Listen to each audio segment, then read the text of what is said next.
জাতিসংঘ বিশ্বজুড়ে ৯টি শান্তিরক্ষা মিশনের প্রায় ১/৪ শান্তিরক্ষী কমানোর পরিকল্পনা নিয়েছে। সংস্থাটির অভ্যন্তরীণ সূত্রে জানা গেছে, সিদ্ধান্ত কার্যকর হলে প্রায় ১৩ থেকে ১৪ হাজার শান্তিরক্ষী ও বেসামরিক কর্মী সরিয়ে নেওয়া হতে পারে।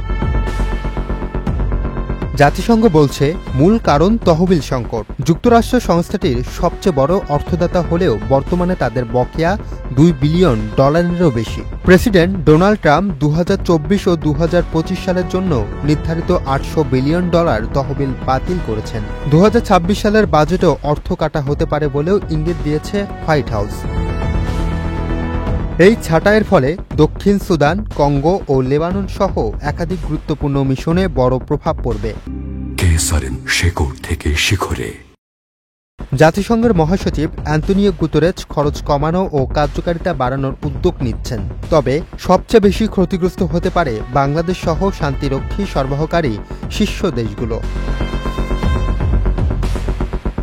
ফেব্রুয়ারির হিসাব অনুযায়ী বাংলাদেশ প্রায় ৫,২৩০ জন শান্তিরক্ষী মোতায়েন রেখেছে। এতে দেশটির অবস্থান তৃতীয়। নেপাল ও রুয়ান্ডা আছে প্রথম ও দ্বিতীয় স্থানে। ১৯৮৮ সালে ইরান-ইরাক মিশনের মধ্য দিয়েই জাতিসংঘ শান্তিরক্ষায় যুক্ত হয় বাংলাদেশ। এরপর থেকেই শান্তিরক্ষা বাংলাদেশ সেনা, পুলিশ, নৌ ও বিমান বাহিনীর জন্য একটি বড় আয়ের ও আন্তর্জাতিক উপস্থিতির ক্ষেত্র হয়ে উঠছে। মিশন সংকোচনের ফলে এসব ক্ষেত্রে বড় ধাক্কা আসতে পারে বলে আশঙ্কা করা হচ্ছে।